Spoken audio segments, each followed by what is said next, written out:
at the time, we were probably like 15 years old. We were doing some backyard stuff at the time, and we didn't even know that other people did that. We had been going to a local indie show recently for like, say, 6 months. We go to a show, and we realize the promoter's walking by, and we flag him down, and we go, hey, like, you know, we want to wrestle here.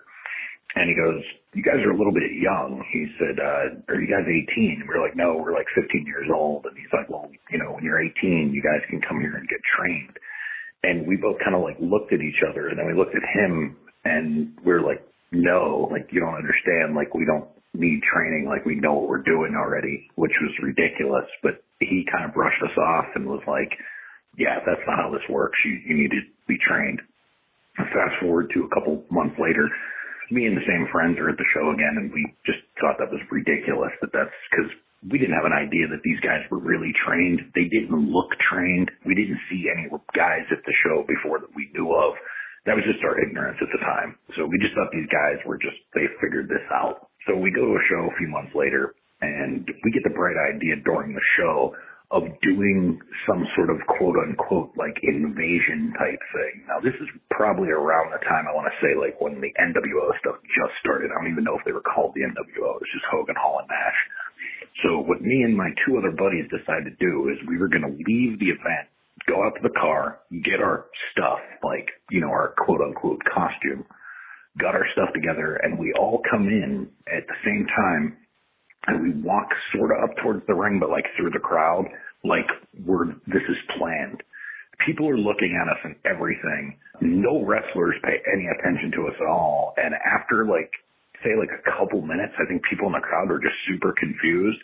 And I don't really remember what we did at the time, but I do remember we just literally left, went out to the car, took all our crap off, came back in like we were dressed originally, and just sat back down and watched the rest of the show.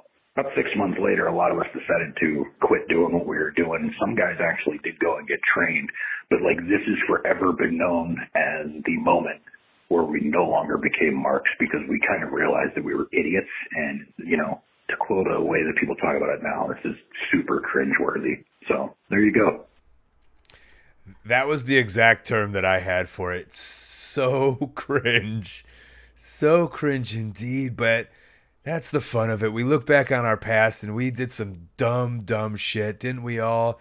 I did for sure. I mean, not to this extent, but believe me and my friend, Kid Russell, who did my theme music for so many years and still does my theme music, Boom Boom, Colt Cabana, we used to backyard a little bit.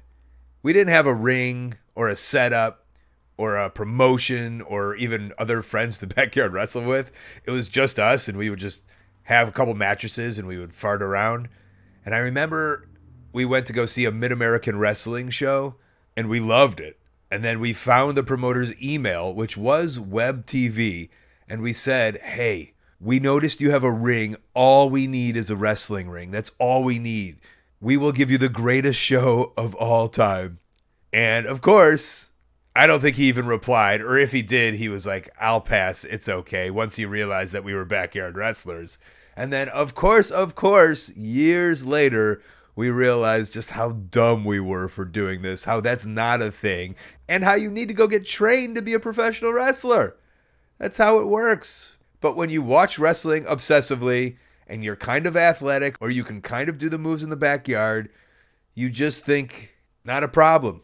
I can do this. And some people have, but it's very, very rare, few and far between. And as good as you think you are in the backyards, you have to go get trained to be a professional wrestler.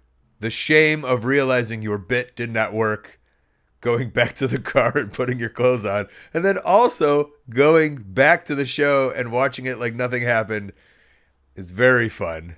For me. I wouldn't say for you. I'm glad that was a wake-up moment, though. Nobody got hurt, but a fun wake-up moment.